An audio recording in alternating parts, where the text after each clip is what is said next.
All right, tonight is the night. I can't avoid it any longer. I need to glue the bridge in. I am not looking forward to this. It is a very tight fit because the bridge was laid up inside. And I've got to kind of smear on some epoxy with silica thickener. And then I'll throw a couple weights from the weight bench on it and hope that I get good enough coverage. There's not an easy way to do this, unless I had, of course, made the bridge with a mold instead of doing it on the plug itself. And then maybe it would have been... No, that wouldn't have been any easier. There was no easy way to do this. Anyway, in addition to that, I also will get the carbon fiber in here for the ledge for the hatch on the nose, on the top of the nose, so that that's ready to go. And once the bridge is in, then begins the process of actually attaching the nose. I'm not going to put the top on yet because I can't do that until I have the length of aluminum for the boom, and that's been a bit of an issue. The boom has not gone well. The carbon fiber boom, of course, did not turn out. I could make another one, but I just ordered a piece of aluminum. I found a piece with rounded edges. Good morning. It's the morning after the bridge install. I was nervous about installing this because it's such a tight fit, and I was afraid I wouldn't get enough glue in there, or epoxy resin with silica thickener. But I have tested by pushing on the sides of the wells with my shoulders, and yeah, it's rock solid. So it glued in very well, but I realized around midnight that I made a mistake. I did not drill the hole here and here for the idler install, so there's going to have to be some very awkward use of a drill bit in here to get that installed, and it'll be harder to line up, but I'll figure out a way to get that done. Quick update, the boom finally arrived. It's aluminum, 29 inches long, and I found one that has kind of rounded edges, and that should help a little bit with wrapping carbon fiber around it. I did some sanding down in here to make sure it would fit.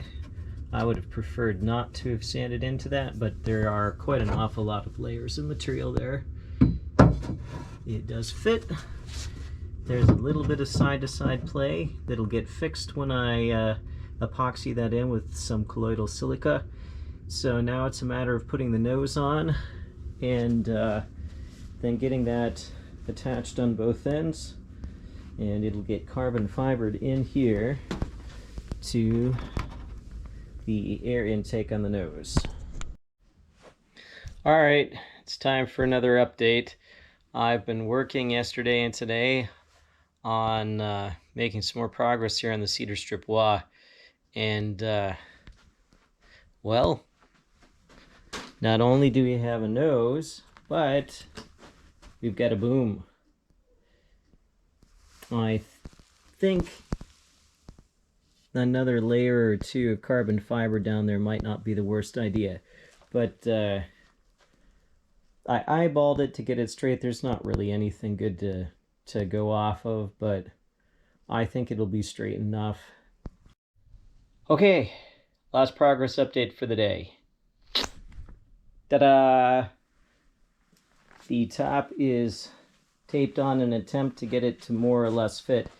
I'm not sure what went wrong where, but the top doesn't fit all that well.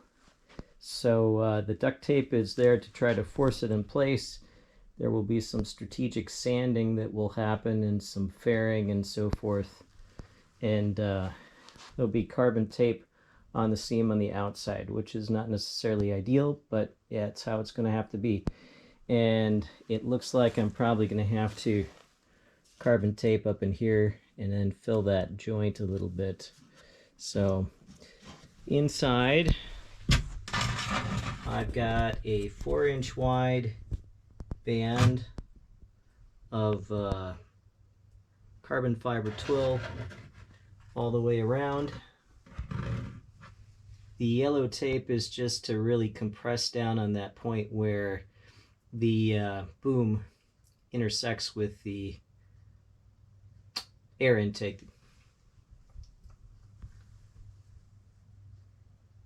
So that's what it looks like inside right now. The access hatch is working really well. I can get to everything that I need to get to. And tomorrow I'll see if I can get the rest of the inside here taken care of with some fillet and then carbon tape on the inside as well. The first project is I've got a fitment issue here on the front. I did a very poor job of getting this thing on there. Should have been shifted a little bit to the side.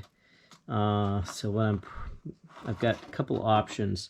The first is to just grind this down, and that's probably the most appealing option to me because that will be the quickest option. And then filling that area with a little bit of fillet with epoxy mixed with this silica thickener, just to fill it in, and then carbon tape or carbon fiber over the top, and then work on getting this side to match up a little bit better. It's pretty close now after playing around with it some last night. I've got a gap up here at the top simply because I just did a very, very poor job of preparing for the install. And that's on me for just being in a rush, which is nothing new for me. But over on this side, it fits a little bit better. But the reason that I put the top on after putting the bottom on was because I wanted to make sure that I got that boom nice and trued up straight, and it is. It looks quite good. My shoes are attached because I was testing whether or not I would actually need to cut out footholes, and I'm really not sure. It's possible that my heels may clear. It's about a 1/2 inch lower or so than my original boom was, and certainly I have good clearance up at the top. Could go a little bit further if a person needed to, and I was testing to see just how far forward I could go and still get things to clear. And at least for my feet, I could have the pedals out quite a ways. Your feet are usually not straight up and down when they're in there anyway.